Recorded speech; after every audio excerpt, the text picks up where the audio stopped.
भाभी, दुशाला, भाभी, आप व्यर्थ ही श्रृंगार में अपना समय नष्ट कर रही हैं। क्यों दुशाला? क्या तुम्हें अच्छा नहीं लग रहा कि मैं नित ही तुम्हारे भैया का धन नए नए स्वर्णाभूषणों और वस्त्रों पर व्यय कर रही हूं? अच्छा क्यों नहीं लगेगा भाभी? मेरे दुर्योधन भैया के पास धन की कोई कमी नहीं है। आपके स्वर्णाभूषणों और वस्त्रों पर धन व्यय करने से इसमें कोई विशेष अंतर नहीं आएगा। तब फिर ये क्यों कह रही हो कि मेरा श्रृंगार करना व्यर्थ है? मैं इसलिए कह रही हूं क्योंकि पांचाल नरेश की पुत्री द्रौपदी हमारी नई भाभी बनने वाली है। ये क्या कह रही हो दुशाला? राज्यसभा ने द्रौपदी के स्वयंवर का निमंत्रण स्वीकार कर लिया है और इसका अर्थ यह है कि गुरु राजकुमार स्वयंवर में भाग ले सकते हैं और इस बात की सबसे अधिक संभावना है कि दुर्योधन भैया ही द्रौपदी को जीत कर लाएंगे।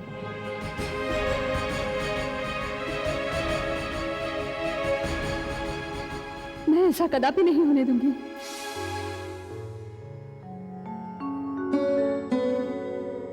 क्या बात है राजकुमारी, आप अंधेरे में क्या देख रही हैं?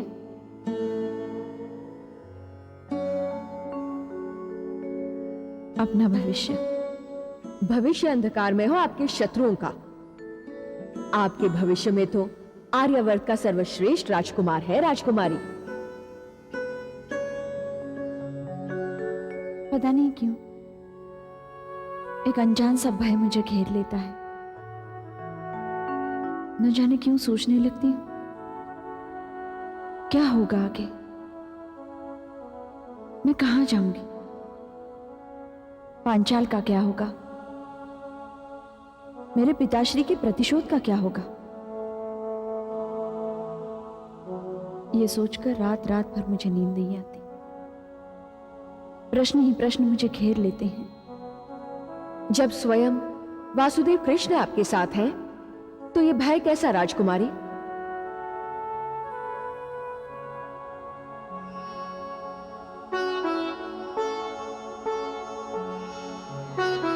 वासुदेव तो केवल एक आशा है और आशा और विश्वास के बीच बहुत गहरी खाई होती है, संदेह की खाई। मुझे वासुदेव के सामर्थ्य के बारे में कोई आशंका नहीं है, परंतु वो अकेले हैं। कृष्णा, सत्य सदैव अकेला होता है सखी। दिया सदैव अकेला होता है, परंतु एक दिया छोटा सा ही क्यों ना हो, उसमें अंधकार से लड़ने और उस पर विजय पाने की क्षमता होती है। सत्य की कोई सेना नहीं होती है सखी। सेना की आवश्यकता तो झूठ को होती है। तुम अकेले क्या क्या संभालोगे सखा, क्या क्या ठीक करोगे? संसार में इतना अन्याय, इतना अत्याचार, इतना अंधकार, इतना अंधापन है। ये सब ठीक करने के लिए एक कृष्ण नहीं, हजारों कृष्ण चाहिए। ये अन्याय, ये अत्याचार, ये अंधकार और ये अंधापन सदैव रहे हैं और सदैव रहेंगे, और उनके लिए कहीं ना कहीं कोई ना कोई कृष्ण सदैव रहा है और सदैव रहेगा। इसे इतनी गंभीरता से मत लो सखी। यह तो एक खेल है जो आदिकाल से चलता आ रहा है और आदिकाल तक चलता रहेगा। केवल वे जिनकी आंखें खुल जाती इस खेल से बाहर हो जाते, और जो बाहर होते हैं ना सखी, केवल उन्हें ही दिखाई पड़ता है कि ये तो एक खेल है, एक लीला है। तुम बातें करते हो तो बहुत अच्छा लगता है, परंतु फिर मैं सोचती हूं कि मैं कैसे विश्वास करूं, क्यों विश्वास करूं? कृष्णा, मैं तुझे वचन देता हूं, तेरा योगक्षेम मैं वहन करूंगा। तेरे सुख दुख, आशा निराशा, उत्थान पतन, मान अपमान अब मेरे हैं। चिंता क्यों करती हो सखी? मैं हूं ना।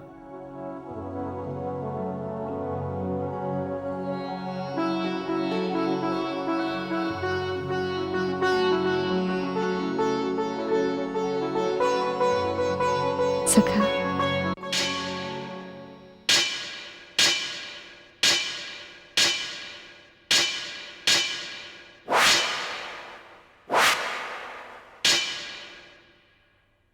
आचार्य द्रोण, गुरुवर को शकुनी का प्रणाम। आयुष्मान भव। यह समय मेरे विद्यार्थियों के लिए आपका स्वागत है, परंतु समय को समय देखकर आएगी। व्यवधान के लिए क्षमा चाहता हूं आचार्य, किंतु मैं आपका अधिक समय नहीं लूंगा। सुमंत जी गुरुजी। अभ्यास करवाओ। जो आज्ञा गुरुजी। आओ शकुनी। कौन सी आपात स्थिति आ पड़ी कि तुम प्रतीक्षा नहीं कर सकते थे? मुझे दुख है आचार्य कि राजसभा में द्रौपदी के स्वयंवर के निमंत्रण को लेकर आप में और मुझ में मतभेद पैदा हो गया। राज्यसभा में मत व्यक्त करने का सभी को पूर्ण अधिकार है। सो तो है, किंतु मेरे कारण यदि आचार्य को कोई कष्ट पहुंचा हो तो मैं उसके लिए क्षमा चाहता हूं। मत व्यक्त करना कोई अपराध नहीं है शकुनी, जिसके लिए तुम क्षमा मांग रहे हो। अवश्य, किंतु मेरी चिंता भविष्य के लिए है आचार्य। आप द्रौपदी के स्वयंवर में भाग लेने के विरुद्ध हैं और आपके विरोध के पश्चात भी राज्यसभा ने स्वयंवर के निमंत्रण को स्वीकार करने का निर्णय लिया। इसलिए मेरे लिए यह जानना अति आवश्यक है कि यदि कोई कुरु राजकुमार द्रौपदी को जीत कर ले आता है तो ऐसी स्थिति में आपकी क्या प्रतिक्रिया होगी आचार्य? मेरी प्रतिक्रिया? इसके लिए तुम्हें स्वयं आने की आवश्यकता नहीं थी शकुनी। तुम्हारा गुप्तचर विभाग यह पता लगाने में सक्षम है। आप मेरे गुप्तचर विभाग को अकारण ही श्रेय दे रहे हैं आचार्य। हस्तिनापुर का सिंहासन 4 पायों पर टिका है, उनमें से एक पाया आप हैं। अतः हस्तिनापुर के अस्तित्व के लिए यह जानना अति आवश्यक है कि उस एक पाए की क्या प्रतिक्रिया होगी। मैं जानना चाहूंगा शेष 3 पाए कौन है? पितामह भीष्म, गुरु कृपाचार्य और आपका ये दास। तो गांधार नरेश, इसे मेरी प्रतिक्रिया नहीं, मेरा निर्णय समझे। द्रौपदी और द्रोण दोनों एक साथ हस्तिनापुर में नहीं रह सकते।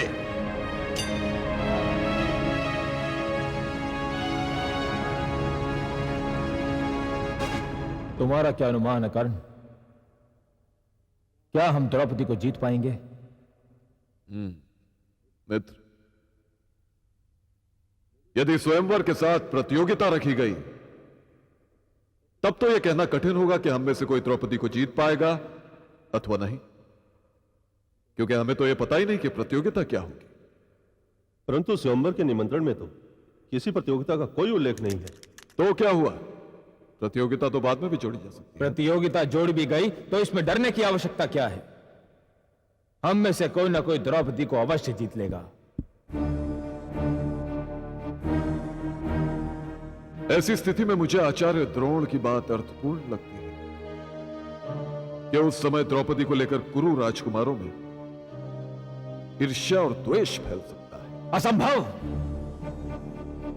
जिनसे ईर्ष्या और द्वेष हो सकता था वे तो लाक्षागृह में भस्म हो चुके हैं। अब रहे मैं और मेरे भाई, तो हम में आपस में ईर्ष्या की कोई संभावना ही नहीं है। और मेरी ओर से भी तुम निश्चिंत रहो मित्र। तुमने मुझे अंग देश का राजा बनाया है। तुम्हारे ऊपर एक क्या ऐसी कई द्रौपदियां न्योछावर कर सकता हूं मैं।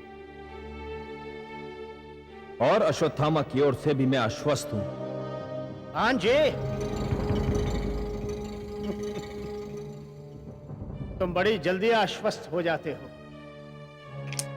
द्रौपदी किसी भी कुरु राजकुमार को मिले, अश्वत्थामा हस्तिनापुर छोड़कर चला जाए। ये अब क्या कह रहे हैं मामाश्री? ये असंभव है। तुम असंभव भी बड़ी जल्दी कह देते हो भांजे।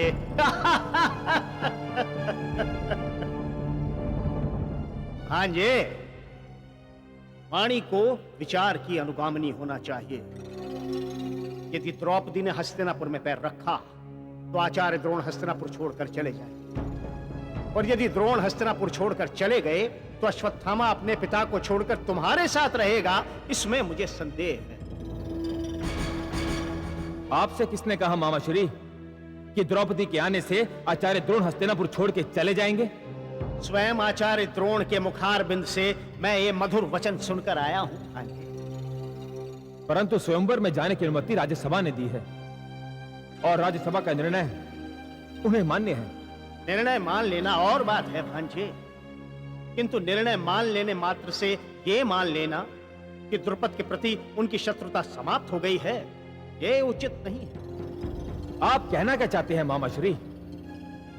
यही भांजे, इस समय आने पर तुम्हें चुनना होगा कि तुम्हें द्रौपदी चाहिए या द्रोण। तुम अपने ससुर का साथ दोगे या गुरु? विश्वासघात! द्रौपद का ये दुस्साहस, मैं उसका वध कर दूंगा। पिताश्री, ये तो मात्र दूत है। दूत अवध्य होता है। स्वयंवर के निमंत्रण को स्वीकार करना या ना करना यह हमारे ऊपर है, परंतु राजकीय शिष्टाचार की मर्यादा तो... शिष्टाचार आर्यों के चोचले हैं सदैव। परंतु पिताश्री, इस स्वयंवर के निमंत्रण में हमारे लिए एक शुभ समाचार छिपा हुआ है। शुभ समाचार? हाँ पिताश्री, क्योंकि महाराज द्रुपद ने अब द्रौपदी का विवाह वासुदेव श्री कृष्ण के साथ करने का विचार त्याग दिया है।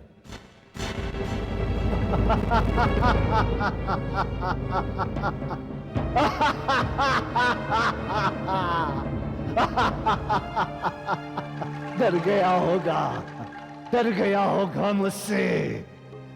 वासुदेव कृष्ण से द्रौपदी का विवाह करके मुझसे शत्रुता मोल नहीं लेना चाहता होगा, इसीलिए। परंतु दादाश्री, स्वयंवर का अर्थ यह है कि द्रौपदी किसी को भी चुन सकती है, और उस स्थिति में इस बात की बहुत कम संभावना है कि वो मुझे चुने।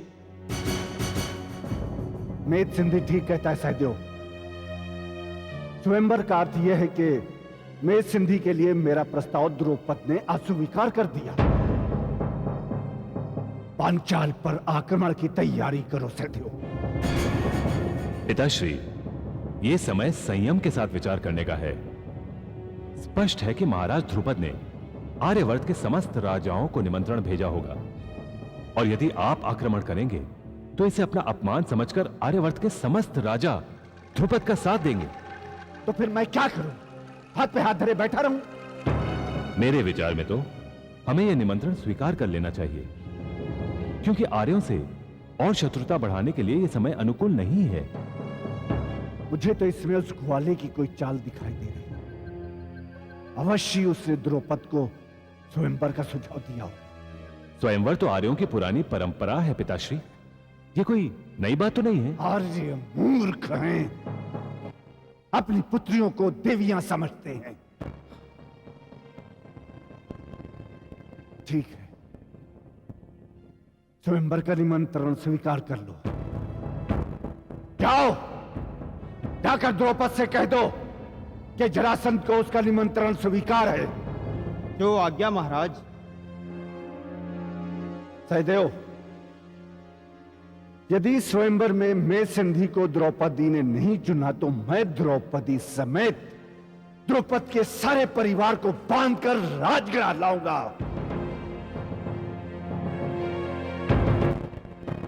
और द्रौपदी मेद सिंधी की दासी बनेगी, और द्रौपद मेरा दास।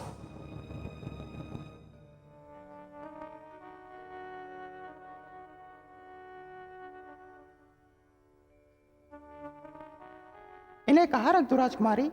रथ में रख दो। जी। ये क्या है कृष्णा? ये तुम्हारी यात्रा के लिए भोजन का प्रबंध है। मैंने सत्यदेव को स्पष्ट निर्देश दिए हैं कि तुम्हें समय समय पर भोजन और जलपान दे दे। परंतु इतना? पांचाल से द्वारका का मार्ग कोई 10-15 वर्षों का तो नहीं है। इतना भोजन तो मेरी जीवन भर की यात्रा में काम आ सकता है। थोड़ा सा ही तो है, और मैंने अपने हाथों से बनाया है। मेरे अश्वों पर तो थोड़ी करुणा की होती कृष्णा। मेरे साथ इतना भोजन ढोते ढोते बेचारे द्वारका पहुंचने तक कंकाल मात्र रह जाएंगे। मैंने उनके भी भोजन का प्रबंध कर दिया है, और ये तो तुम्हारा सौभाग्य है कि मैं तुम्हें जाने दे रही हूं, वरना मेरा तो मन था कि तुम स्वयंवर तक यही रुक जाओ। रुक जाओ ना सखा। मुझे कोई आपत्ति नहीं है कृष्णा, यदि मेरे साथ साथ तुम उस गुप्तचर के भी ठहरने की व्यवस्था कर दो जो रुक्मिणी और शैव्या ने मेरी गतिविधियों पर दृष्टि रखने के लिए मेरे पीछे लगा रखा है। छी, कैसी बातें करते हो। शैव्या और रुक्मिणी दीदी के बारे में मैं ऐसा सोच भी नहीं सकती हूँ। इसमें उनका कोई दोष नहीं है कृष्णा, मेरी छवि ही कुछ ऐसी है। अच्छा, अब विदा दो। तुम्हें जाने देने को मन नहीं कर रहा है। 1-2 दिन और रुक जाओ ना, 2 दिन पश्चात चले जाना। जानती हो कृष्णा, मनुष्य के दुख का कारण क्या है? वो सुख को पकड़ कर रखना चाहता है। ये पकड़, ये लोभ बंधन है। प्रेम बांधता नहीं है कृष्णा, प्रेम तो मुक्ति देता है। प्रेम का स्वाद ही इसीलिए है क्योंकि वो अप्रत्याशित और अनपेक्षित है। क्या तुम्हें पहले से ही अपेक्षा या आशा थी कि हमारे मिलने के पश्चात हमारे बीच इस तरह के आनंद का सेतु निर्मित होगा? नहीं ना। इसीलिए ये क्षण, ये सेतु संभव हुआ। संबंधों को बिना किसी अपेक्षा या आकांक्षाओं के जियो तो कोई दुख नहीं होगा। प्रेम को तो पंख चाहिए कृष्णा, पिंजरा नहीं।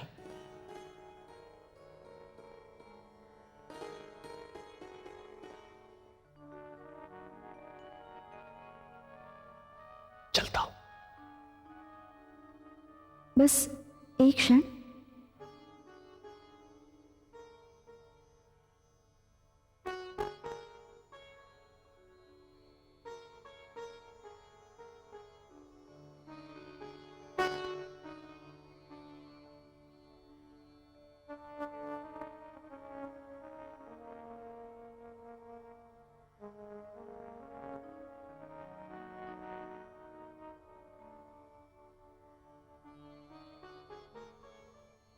इसमें क्या है कृष्णा? तुम्हारी सखी का मन, मेरी कविताएं।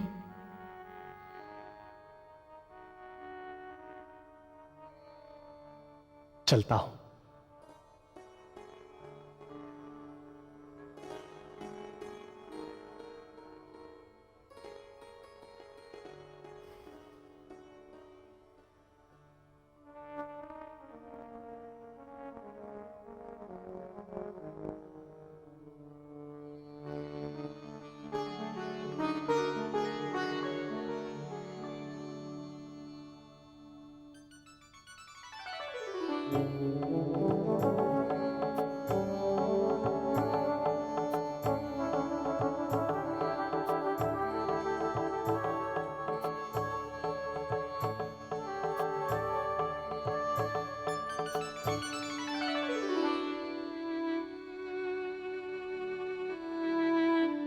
महाराज, ये क्या? ये दुष्ट अश्रु अकारण ही निकल पड़ते हैं। कृष्ण से मैत्री करने वालों को यही प्रसाद मिलता है महाराज। परंतु अब चिंता मत कीजिए, सब कुशल होगा।